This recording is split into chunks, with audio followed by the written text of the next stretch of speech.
Here's a number that's going to bother you. The average person doesn't start seriously saving for retirement until age 35. And yet, some of the wealthiest retirees you'll ever meet never made more than $50,000 a year. So, if income isn't the deciding factor, what is?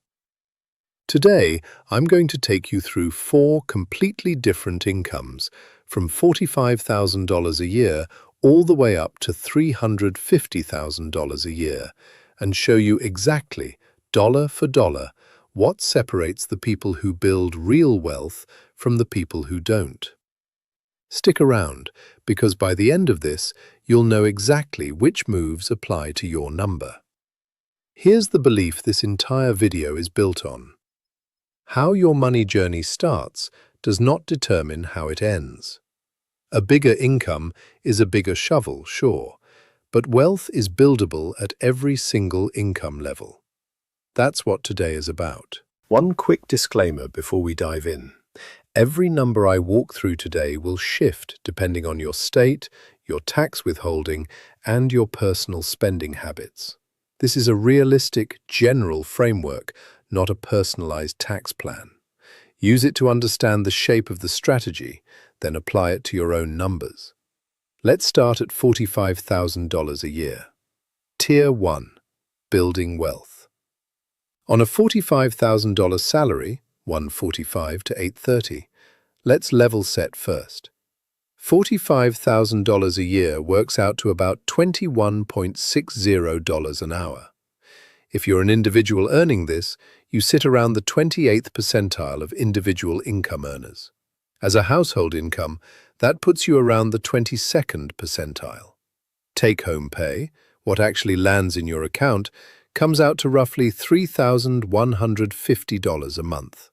That's assuming standard deductions, W-2 income, no major state or local tax hit, 2026 tax brackets. Now, here's where I need to be honest with you. At this income, a big chunk of every dollar is going toward needs. I'm not going to pretend a 50-30-20 split is realistic here. That would be tone deaf. So here's the adjusted, real-world version. For $45,000 a year, on average across the country, it looks something like this.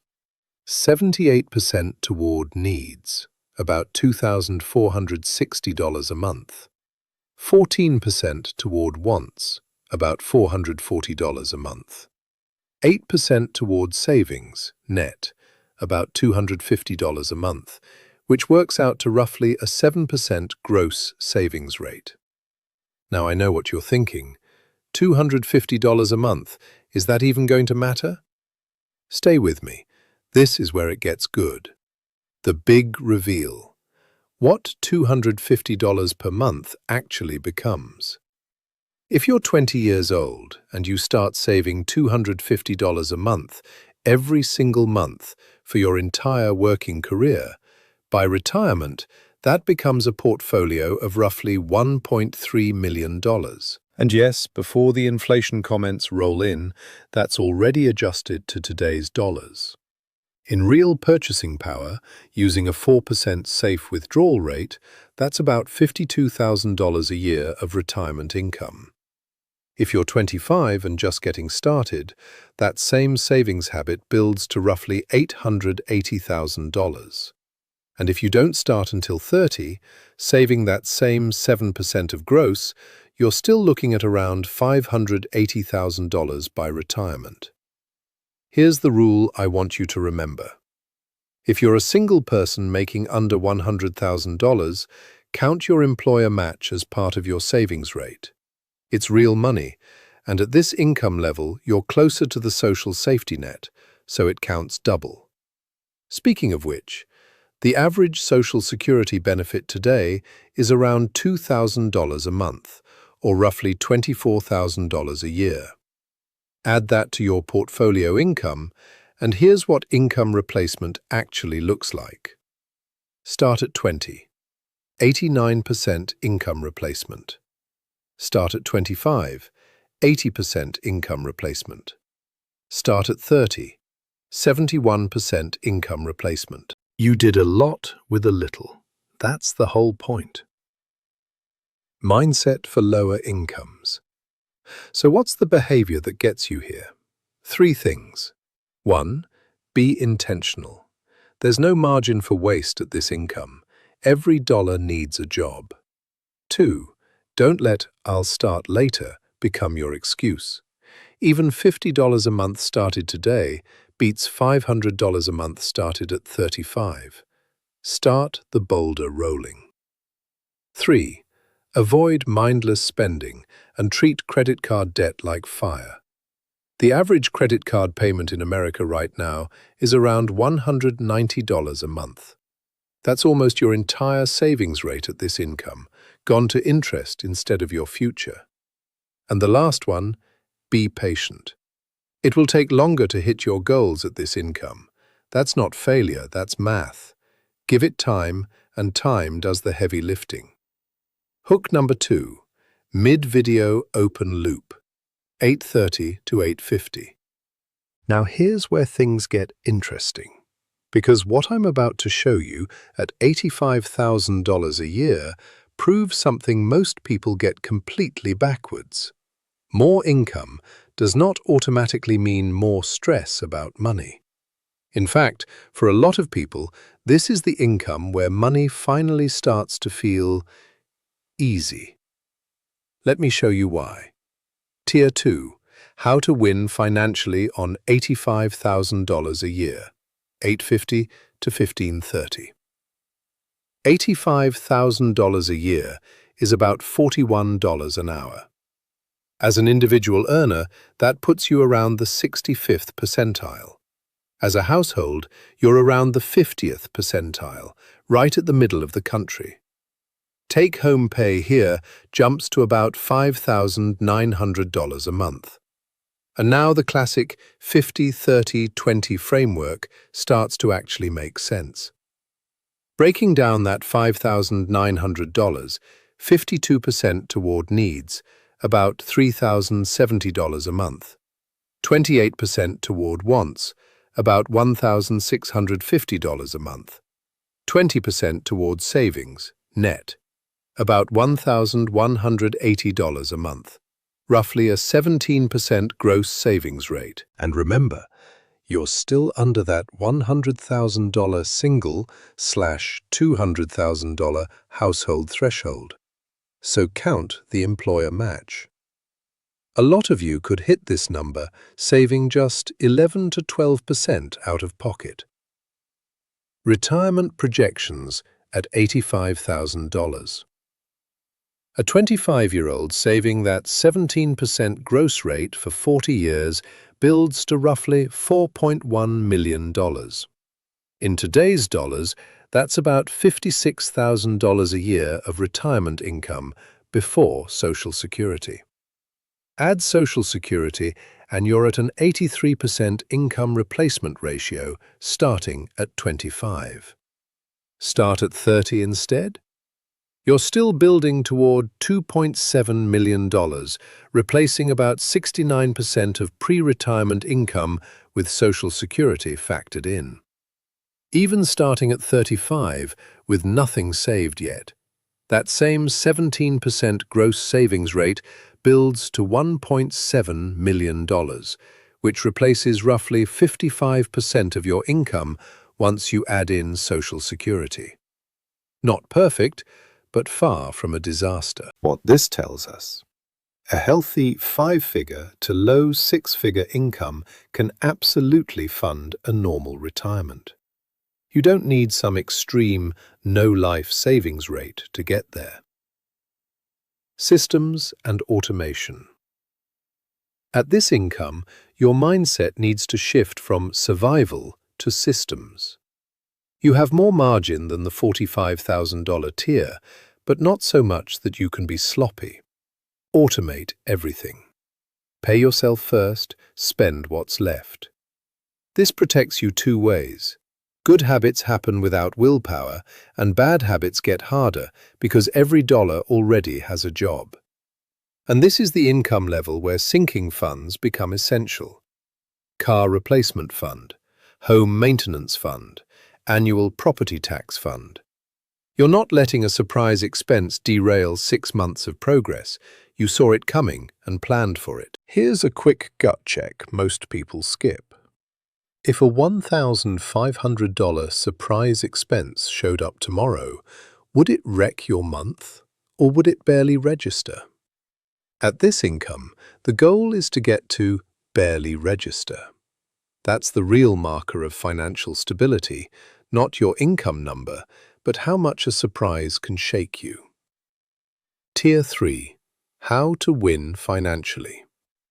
On $160,000 a year, $1,530 to $2,230. Now we're getting into serious shovel territory. $160,000 a year is about $77 an hour. As an individual, that's the 87th percentile of earners. As a household income, you're at the 75th percentile. Take-home pay crosses into $11,200 a month territory. That's a meaningful number. A lot of successful retirees would celebrate having that much coming in during retirement, and you've got it while working. With more margin comes a shift in the split.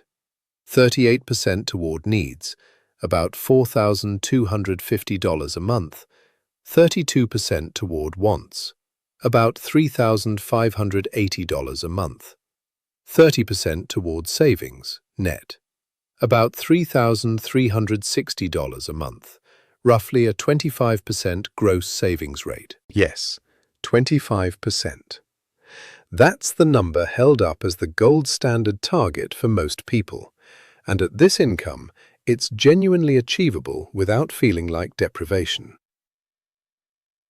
The late start reality check. Now here's where we get real. This income usually isn't a first job. A lot of you hit $160,000 in your mid to late 30s, so let's talk about starting here at 35. Saving that 25% gross rate starting at 35 for 30 years, you build a portfolio of roughly $3.9 million. In today's dollars, that's about $65,000 a year of retirement income. Add Social Security, and you're at a 72% replacement ratio. Start at 40 instead, and that portfolio comes in closer to $2.5 million, about $48,000 a year, or 58% replacement with Social Security. And if you're 45 before you get serious, building to a 60% replacement ratio at that point doesn't happen at 25% savings anymore. You're now looking at closer to a 38 to 40% savings rate to catch up on the same timeline. This is why it gets said over and over. The best time to start was yesterday. The second best time is today. The math doesn't punish you for starting late. It just charges you a steeper price the longer you wait. Lifestyle creep and portfolio strategy. At this income, you're no longer in scarcity mode, which means the danger isn't, I can't save. It's, I don't have the discipline to stop upgrading everything. Use the 60-40 raise rule. Every time you get a raise, send 60% of the new money to savings and investing, and let 40% upgrade your lifestyle. You still get to enjoy your success, you just don't let it eat your whole future. By now, a lot of you are dealing with 3 different account buckets: pre-tax, 401k, tax-free, Roth, and after-tax, brokerage. Each one is taxed differently, which means what you hold in each bucket should be different too. This is the point where keep it simple starts to cost you money if you don't pay attention. Break number 3. Pre-final tier tension hook, $2,230 to $2,250. Contrarian, myth-bust hook, slower, deliberate delivery for emphasis. Now, before we get to the final tier, I want you to sit with something. You'd assume that at $350,000 a year, it's impossible to mess this up, right? Surely at that income, wealth just happens automatically. It doesn't. And what I'm about to show you might be the most important 5 minutes in this entire video, because there are households making over $500,000 a year who are still living paycheck to paycheck. Let's talk about why. Tier 4. How to win financially on $350,000 a year. $2,250 to $2,830. Let's talk about the top tier, $350,000 a year. More money is not discipline. More money is an amplifier of whatever financial habits you already had, good or bad. In hourly terms, $350,000 is about $168 an hour. As an individual earner, you're in the 98th percentile, the very top of the country. As a household, you're around the 94th percentile. Take-home pay is close to $22,500 a month. And here's the responsibility that comes with that number. Your emergency fund now needs to be $60,000 to $110,000 because your lifestyle and obligations have scaled up too. At this income, the budget shifts again. 28% toward needs, about $6,300 a month, 42% toward wants/discretionary, about $9,450 a month, 30% towards savings, net, about $6,750 a month, roughly a 25% gross savings rate. The hard truth for high earners. Here's the humbling part. A 35-year-old saving 25% of this income for 30 years builds to roughly $8.6 million. Adjusted for inflation, that's retirement income of about $143,000 a year. That sounds incredible, until you realize it's only about 41% of what you're making right now. Even with Social Security added in, you're only at about 55% income replacement. And if you didn't start saving seriously until 45, you'd need a savings rate closer to 48 to 50% just to hit a 60% replacement ratio. Income this size does not fix a lifestyle that grew just as fast as the paycheck did. This is the moment to ask yourself honestly, what lifestyle am I actually trying to fund in retirement? Because whatever I'm spending right now might not be the goal you actually want. Advanced strategies. For the people at this income who have been disciplined, this is where the toolbox gets bigger. Mega backdoor Roth conversions. Strategic charitable giving, especially bunched giving for tax efficiency. Real portfolio location strategy across your 3 tax buckets. And this is also the point where alternative investments, real estate, private markets start to make sense. But only after the foundational steps are already locked in. Don't skip to the advanced move just because the income allows it. Closing. The universal formula. 28-30 to 30. So here's what I hope is crystal clear after going through $45,000 all the way to $350,000. Building wealth is not impossible at any income level. But at every single one of them, it requires the same 2 things: discipline and the willingness to live on less than you make today. That's it. That's the whole formula at every income. The numbers change, the percentages shift, but the principle never does. If you're watching this and thinking, okay, but what does my number actually look like? That's exactly why a free calculator link is in the description. Plug in your age and income, and you'll see exactly what you need to be saving to hit your own retirement goal. And if you're at the point where your finances have gotten complex enough that you're worried about blind spots, reach out. Whether you're at $45,000 or $350,000, the goal is the same. Build your own great, big, beautiful tomorrow. See you in the next one.